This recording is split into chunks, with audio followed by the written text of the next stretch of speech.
Ligados Integrados. Realização Canal Rural. Oferecimento Seara. Surpreenda-se com Seara. Olá, muito bom dia para você. Quarta-feira, 20 de julho. Vamos juntos até meio-dia falando de aves e suínos. Veja os destaques do dia. A importância das vacinas autógenas para a sanidade avícola. As chamadas autovacinas são produzidas com antígenos inativados, sem risco de disseminar patógenos. Achou complicado? A gente já te explica tudo. E mais, JBS vai criar Centro de Pesquisas de Proteína Cultivada em Florianópolis.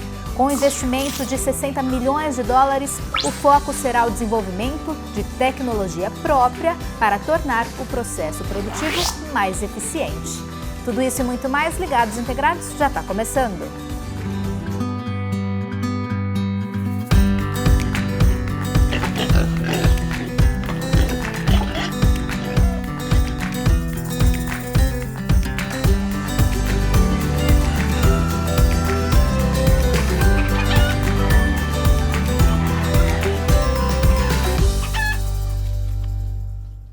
Vamos falar de sanidade? Nós já falamos no programa sobre o uso de vacinas autógenas na suinocultura. As vacinas autógenas são produzidas com antígenos inativados, sem risco de disseminar qualquer tipo de patógeno. No Brasil, a vacina autógena é mais comum na suinocultura, porém seu uso na avicultura vem crescendo. Uma alternativa, a vacina comercial. Vamos entender mais sobre o assunto, sobre o uso das vacinas autógenas na avicultura, conversando com o médico veterinário Gustavo Scheffer. O Gustavo já está por aqui com a gente, vamos recebê-lo? Muito bom dia para você, Gustavo. Seja bem-vindo ao Ligados Integrados. Bom dia, Juliana. É um prazer estar aqui com vocês e com todos os telespectadores aí do nosso esse maravilhoso belo trabalho que você tem feito. Muito obrigada. A gente é que agradece a sua pergunta aqui, a sua presença aqui com a gente, esclarecendo as nossas dúvidas. Gustavo, vamos começar de uma forma bem didática, então. O que são as vacinas autógenas? Vamos lá, então. As vacinas autógenas, elas são vacinas inativadas, ou seja, elas são micro-organismos, bactérias, vírus mortos, que não possuem mais capacidade de se replicar e que podem conter na sua formulação um ou até mais, 2 ou 3, ou quantos forem possíveis de se colocar na vacina desses agentes. E que foram obtidos, então, através da colheita de material, isolamento de material de animais enfermos de uma determinada propriedade. Ou seja, eu preciso ter uma granja com a doença, a partir de então eu faço a identificação, isolamento daquele agente, daquele micro-organismo, e esse micro-organismo eu utilizo para fazer a aplicação da vacina que retorna a granja ser vacinada e evitar novos futuros. Qual que seria a principal diferença entre esta vacina autógena e a vacina comercial, se é que a gente pode chamar assim, né? Vacina comercial, aquela tradicional. A vacina comercial, ela é uma vacina que já possui toda uma fase de P&D, toda uma fase de pesquisa prévia ao lançamento dessa vacina. Então, são anos de pesquisa, muitas vezes, que estão envolvidos com uma vacina comercial. E estão disponíveis, prontas no mercado disponíveis.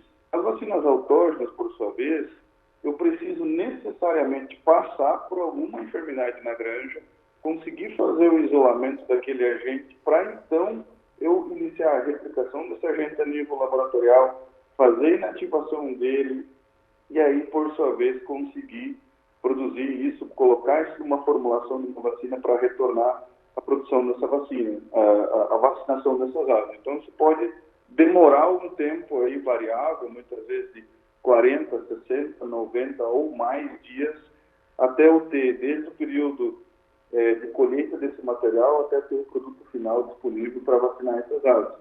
E, enquanto isso, as vacinas comerciais estão prontas já aí, disponíveis. Se eu fizer o pedido da vacina hoje, amanhã eu já posso fazer a vacinação das aves. Vamos ver se eu entendi direito, então. Existem vacinas que a gente aplica nos animais para que eles não venham a manifestar determinada doença. Nesse caso, não. A gente primeiro precisa identificar que existe algum problema de saúde ali naquele plantel, para depois, então, fazer a aplicação dessa vacina? Exatamente, Juliana. A vacina comercial, ela vai ambas as situações a gente vai procurar trabalhar com prevenção. No entanto, a vacina comercial, como eu comentei, ela já está disponível aí para prevenir as enfermidades que possam vir a ocorrer em algum rebanho.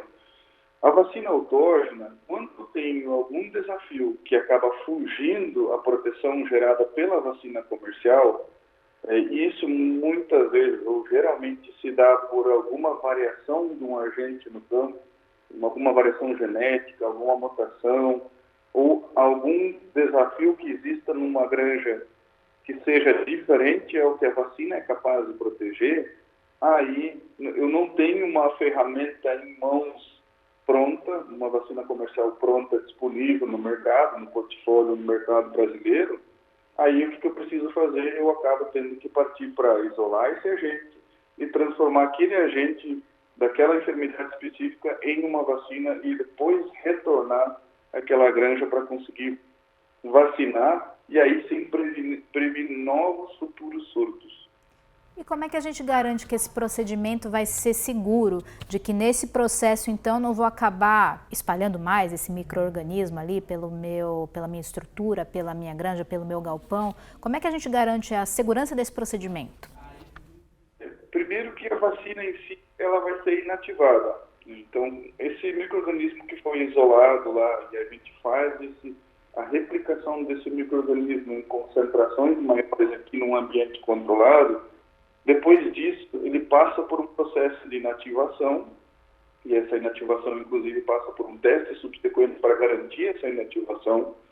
Então, é necessário fazer a inativação, esse micro-organismo perde a capacidade de se replicar, essa vacina não tem mais capacidade de gerar uma nova replicação, de gerar um aumento, replicação de novos micro-organismos a partir dela própria, e ela simplesmente vai fazer o quê? Ela vai estimular o sistema imune para que sejam gerados anticorpos contra aquela enfermidade específica. Então, uma vez as aves estando dentro do galpão, dentro da propriedade ou granja adequadamente imunizadas, eu começo gradativamente a baixar também o que a gente chama de pressão de infecção, ou baixar a contaminação daquele agente específico naquele galpão, ou naquela granja, ou naquela região.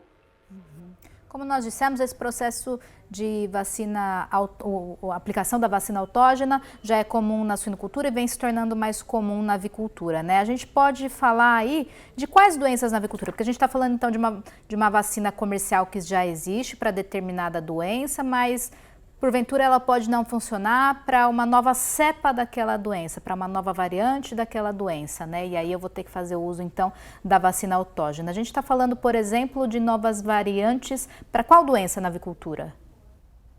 A gente pode citar algumas, Juliana. Alguns exemplos são reovírus, Escherichia coli, a própria coriza. O reovírus é um exemplo bastante interessante, né? Em que a gente possui uma vacina comercial com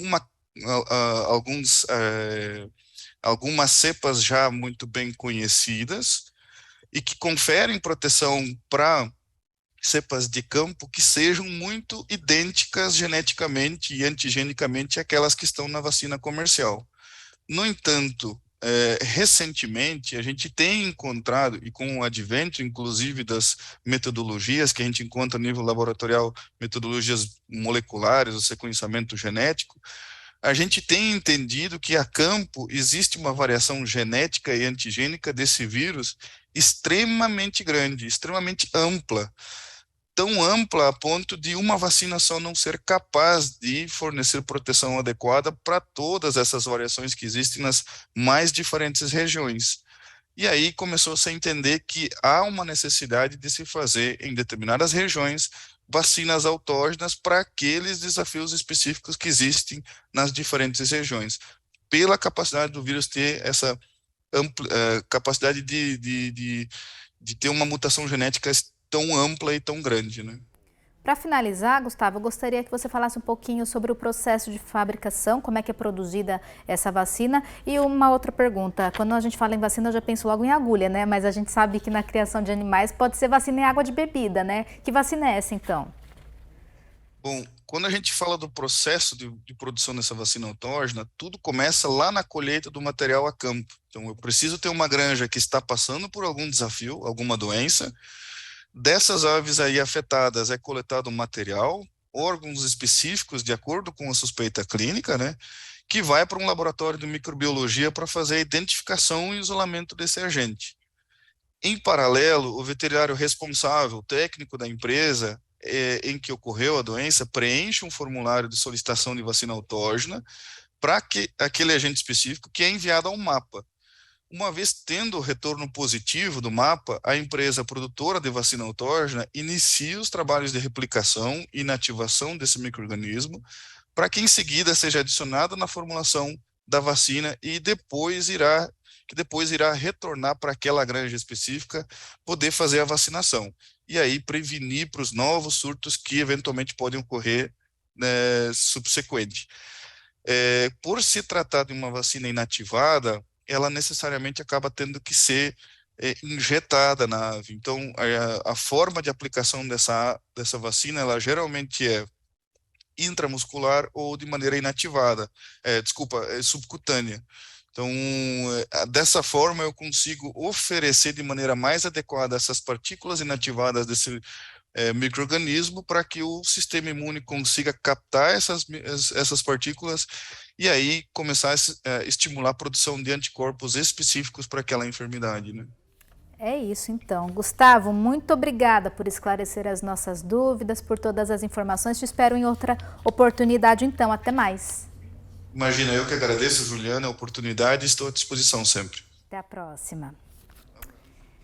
E você, já sabe como ter acesso aos nossos conteúdos? Eu vou te ajudar. Pega o seu celular, ativa a câmera dele, direciona para esse QR Code que está aparecendo aí na sua tela. Você já vai ter acesso ao link que te leva para os nossos conteúdos e também para as nossas redes sociais.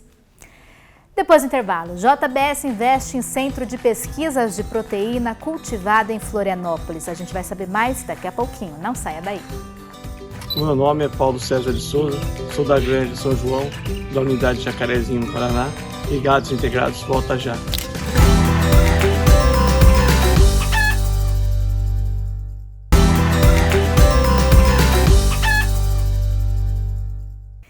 Estamos de volta. A proteína cultivada é uma carne produzida em laboratório a partir de células de animais.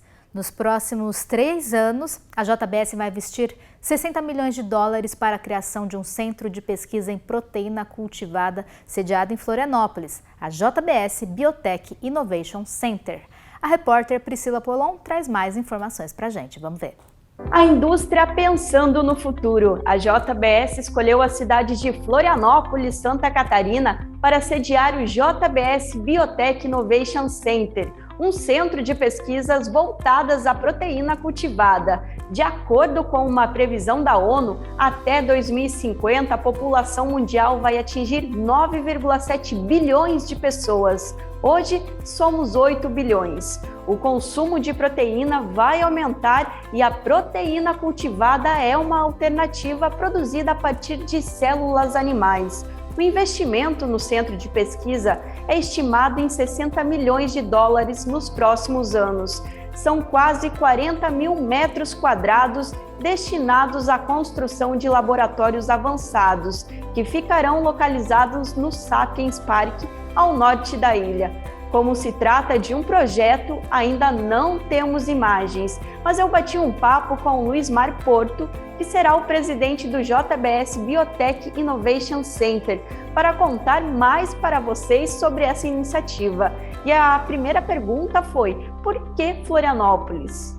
Porque Florianópolis é um grande centro de inovação, se destaca no Brasil. A gente também tem em Florianópolis uma condição de atrair pessoal de alta qualificação, como nós estamos buscando, porque a cidade é uma cidade que atrai, ela é bonita, ela é segura, ela é bem vista, e nós acreditamos que com isso jovens pesquisadores que poderiam fazer carreira lá fora podem também optar por Florianópolis. E como vai ser de fato o centro em questão de instalação, de investimento? Bom, esse centro ele é parte dos investimentos que a JBS está fazendo na área de proteínas alternativas, ou formas alternativas de produzir proteína, como eu gosto de dizer, investimentos que somam mais de 100 milhões de dólares. Parte desses recursos estão indo para uma planta piloto que já existe na Espanha, que é uma empresa que a JBS adquiriu recentemente, a Biotech Foods, e parte dele, 60 milhões de dólares, vão ser investidos em pesquisa e desenvolvimento no Brasil, para se gerar uma tecnologia brasileira, 100% brasileira, né, independente dos outros projetos que existem da JBS mundo afora. São pesquisadores que vão poder estar no centro de pesquisa? Como que vai funcionar isso? Na verdade, o centro é um centro de biotecnologia de alimentos, de biotecnologia avançada, né, que contempla esse projeto de carne cultivada e deve reunir, no início, só para o projeto de carne cultivada, Priscila, pelo menos 25 pesquisadores, especialistas, pessoal que tem pós-doutorado, passou por grandes centros no Brasil, no exterior, né? Mas a gente prevê que devemos ter mais de 100 pessoas, ou cerca de 100 pessoas inicialmente envolvidas e depois com o desenvolvimento do centro, mais de 100 empregos diretos, né? É um grande investimento no setor de proteína cultivada, né? E isso traz benefícios ao futuro. Como que você enxerga isso? O mercado de proteínas alternativas, ele é muito grande já, fundamentalmente centrado hoje no que a gente chama de plant-based, ou produtos baseados em planta, né? Proteínas vegetais, de origem vegetal, mas há uma tendência, parece natural, de que essas proteínas animais cultivadas em bioreatores sejam também do gosto do público, né? E há também, obviamente, a necessidade de você aumentar a oferta, né? A demanda é crescente, a gente sabe disso, né? E a JBS vê nas proteínas alternativas uma oportunidade de atender um portfólio maior, já de um grande portfólio que ela tem, né, atendendo necessidades dos consumidores. E a tecnologia é muito aliada, né, nesse sentido. A cadeia toda produtiva, mesmo a cadeia convencional, Priscila, se beneficia desses estudos, né, de como você vê o crescimento celular, né, como as células animais, por exemplo, as células bovinas, mas não só as células bovinas, como elas reagem, né, sob determinadas condições. Isso vai permitir com que a gente melhore nossa compreensão sobre os processos de produção de carne de uma forma geral. Luiz Mário, o centro está previsto para começar quando? Uma boa pergunta.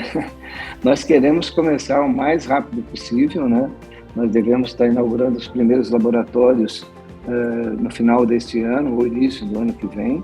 E depois ele deve crescer, ser ampliado, né, nos próximos 2 ou 3 anos, até a gente ter, de fato, uma planta piloto para produção em escala piloto e, eventualmente, uma transição para uma escala comercial, aí já num horizonte de talvez 3, 4, 5 anos, né, o desenvolvimento da tecnologia que vai nos dizer qual é o melhor momento, né, digamos assim, para fazer essa transição.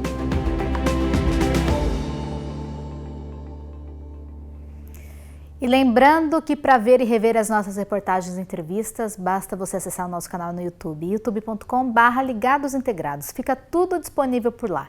Aproveita e se inscreve para você não perder nada. Aproveita também e deixa uma mensagem lá no nosso chat, nós estamos ao vivo de olho nas interações de vocês. Você pode deixar um comentário ou pergunta para os nossos convidados e convidadas aqui do programa. E agora é hora da gente saber como é que fica o tempo aí na região onde você mora ou onde você trabalha com a Kelly Ávila. Bom dia, Kelly. Olá, bom dia a todos. Vamos conferir então a previsão do tempo. Olha aí, sem grandes alterações em relação a ontem, a gente continua com pouca chuva em boa parte do país e chuvas em pontos mais específicos. E é isso que o mapa vai mostrar pra gente. A gente continua com chuva lá no extremo norte do país, na costa leste, avançando um pouco mais aqui pela Bahia. E olha só, que chuva forte, ainda com possibilidade de transtornos. A gente tem acompanhado ali que a costa leste, muito por conta do Laninha, trazendo chuva aí para essa região e provocando também um pouco mais de transtornos em vários pontos. E lá no extremo sul do Rio Grande do Sul, reduziu um pouco a área de chuva, mas ainda tem chuva. Nas demais áreas, o sol brilha forte. E a gente vai exatamente para o Rio Grande do Sul para ver, olha aqui, ó, essa é a mancha mais escura aqui que a gente vai ter chuva um pouco mais significativa. Já o sol vai brilhar nos outros 3 estados e sem possibilidade nem de pancadas de chuva. Aí a gente avança para dar uma olhadinha nas temperaturas mínimas. Mínima de 15 em Porto Alegre, 16 em Florianópolis e 12 em Curitiba. Mas espera aí, Kelly, será que tem previsão de temperaturas mais baixas? Tem. Nas áreas serranas dos 3 estados aqui, a gente pode ter temperaturas aí em torno de 6, 5 graus as mínimas, tá? E o mesmo ocorre ali também no Rio Grande do Sul. Por enquanto, sem previsão de geada, talvez nas áreas mais altas. Aí eu trouxe algumas cidades que são produtoras de frangos. Nova Veneza, Santa Catarina, olha só, o sol vai brilhar, nuvens, nada muito carregado, mínimas entre 15 e 16 e máximas entre 23 e 25 graus. Temperaturas bem amenas, bem equilibradas. Trindade do Sul, Rio Grande do Sul, também várias granjas de frangos, olha aí, mínimas de 14, máxima de 22 graus. Então, como eu disse, as temperaturas vão ficar mais amenas aí nos próximos dias, essa semana, até o final da semana, em toda a região sul também. Aí eu trouxe Guapiaçu, São Paulo. Mínimas de 17, olha as máximas de até 31 graus. Tem uma região aqui no interior de São Paulo fazendo bastante calor, o mesmo ocorre em Mato Grosso do Sul, no oeste do Paraná, temperaturas acima aí dos 25 graus, chegando aos 30 e até ultrapassando os 30 graus, fazendo bastante calor. A gente volta, até lá, tchau, tchau. Até, obrigada, Kelly. E o programa de hoje vai ficando por aqui. Muito obrigada pela sua companhia. Eu tenho certeza que você aprendeu bastante com a gente hoje. Vai aprender muito mais amanhã. A gente se encontra às 11h30 da manhã ao vivo na tela do Canal Rural. Até amanhã. Tchau, tchau.